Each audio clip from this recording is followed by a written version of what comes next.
Hello and welcome to my channel. I'm Phoenix and today we are diving into the wonderful world of Novelties, a quite recent addition to the game's features and one that hasn't had a huge amount of fanfare, so I thought I would shine a light on it, starting with the chairs and musical instruments.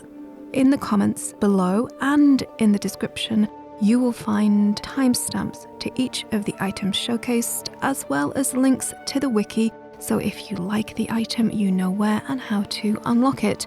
Much love to the wiki team who do a stellar job.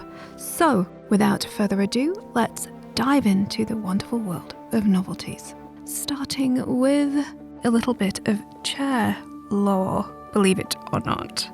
If you are an old school player like me, fairly long in the tooth, you will likely be all too well aware of the lack of seatage in the game up until very, very recently, specifically the 27th of March 2018, when sitting became a glorious reality.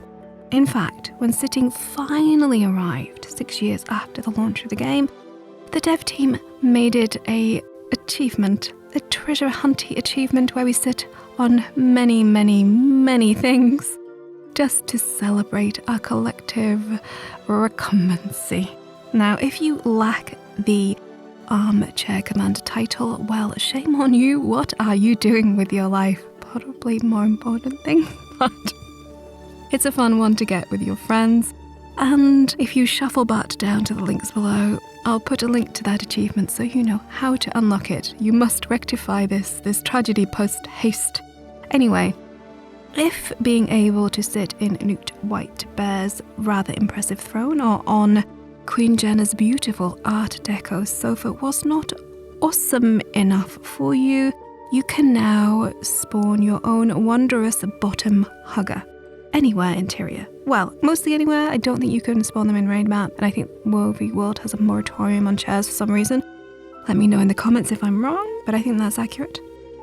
So let's look at each person holder, starting with the very humble chair.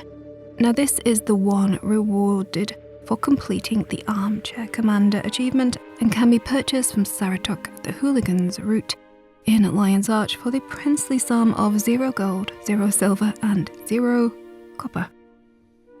Next up is the Bench of Final Judgment. This Nightmare Throne is earned facing down the dread fallen god Doom and putting him back in his box, so to speak. It can drop from Doom's chest or be purchased from Skolagana inside the Hall of Chains for raid tokens and a bit of gold. If you are not inclined to raid, you can happily purchase this from the trading post, but oh my goodness, it's going to set you back a pretty penny. The luxurious pile of gold is earned again in raids via the Regulars on Tour achievement in the Mythrite Gambit raid wing. This achievement also gives the title Champion of Zamros. So if you're looking to sit like a dragon on their horde, I'm afraid you're going to have to do a little bit of raiding. The rest of the seatage is gem store acquired for 400 to 600 gems, which at today's exchange rate will set you back 140 to 120 in-game gold, because you can exchange in-game gold for gems. So the chairs available on the gem store are the Candy Cane chair for 400 gems.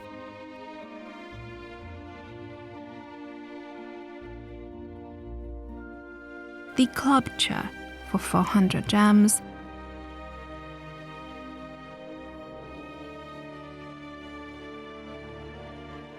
the Emblazoned Dragon Throne for 600 gems,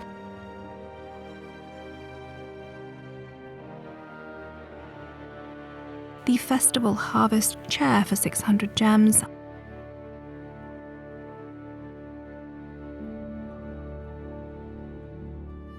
and the Night Watch Stool, which is rather cool, for 400 gems.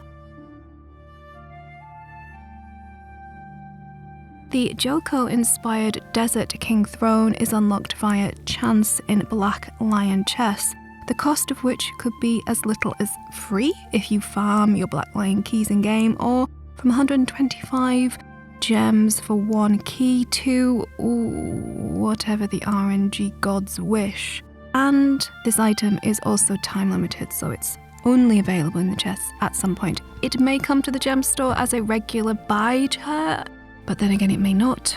I'm not a fan of this kind of Russian roulette acquisition process and would rather just have the skin, like the others, for a set price on the trading post, but that's just me.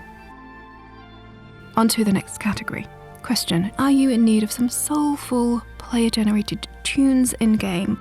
Or are you looking to serenade your sweetheart on the banks of the Sea of Sorrow? Well, the next batch of novelties has you covered. From harps to boomboxes, let us meander through all the sound makers currently in-game, starting with the in-game unlocks via gameplay, and then looking at the gem store stuff. So, you want bells? Arenanet's got your back. We have magnanimous choir bells, we have unbreakable choir bells, we have all the bells. Now, of course, these bells are linked to the Winter's Day seasonal event, where they drop like rain from heaven. But fear not, for all your bell needs can be met year-round, as they are also available on the trading post. Here are the unique bell sounds for you. Please note I am not particularly musically inclined.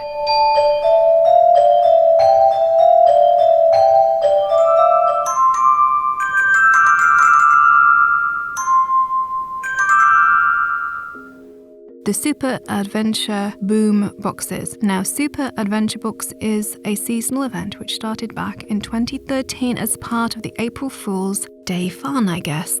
The event starts seasonally between the 29th and 30th of March and ends between the 19th and 20th of April. The boom boxes cost 35 baubles, which is the currency of the Super Adventure Box event. At last count, there are 4 boom boxes to collect for World 1 and 2 and Dusk's World 1 and 2. Here is a selection of the retro heavy metal anthems that gifted to your ears by these wondrous boxes of magic.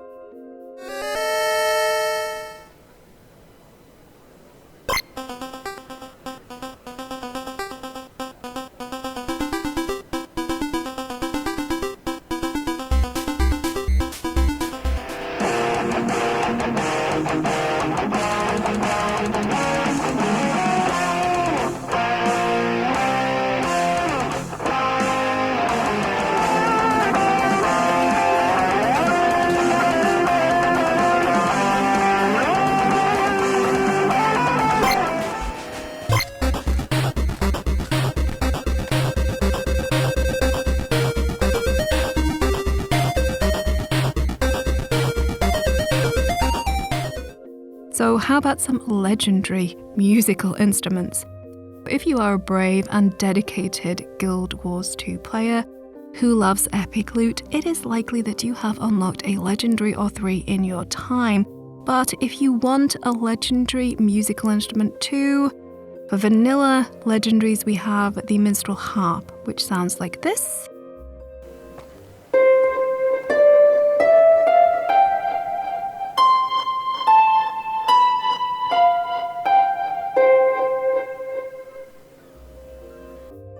And from the Heart of Thorns legendaries, we have Verderak, which is a horn.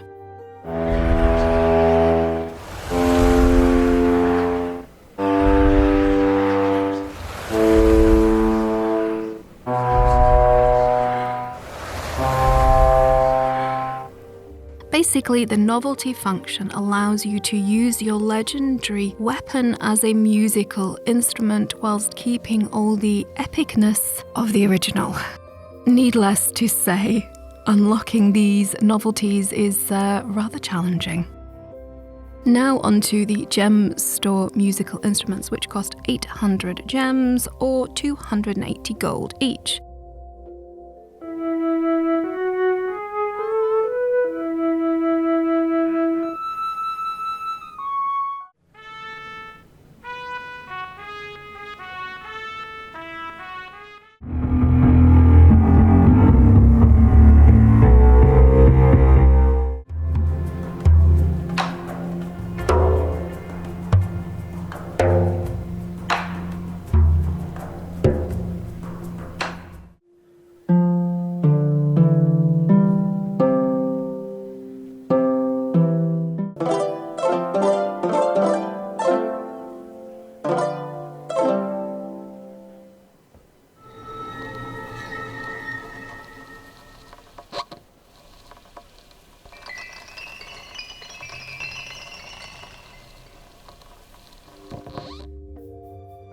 So that's my novelty rundown for today. Please let me know which ones you liked and which ones you loathed in the comments below, and if you'd like to see any added to this category, let me know too. If you enjoyed this video, please like, share, subscribe, and show some love to Molani, Hain, Christopher Martin, Cub, Jolly Joestar, Ada, Sir Azu, Dark Griever, and all my wondrous, fantabulous patrons without whom I would be unable to dedicate the time and resources I do to my content. I can never thank them enough. And if you feel inspired to jump into Guild Wars 2 and try out all these novelties, well, there are referral links below to the free-to-play game, the Heart of Thorns expansion, and the Path of Fire expansion 2. Thanks to the generosity of Arenanet and their partner program, of whom I am a proud affiliate. Using any of these referral links directly supports my channel. Now, I hope you will join me again very soon for more Guild Wars 2 goodness, but until then, as always, thanks for watching.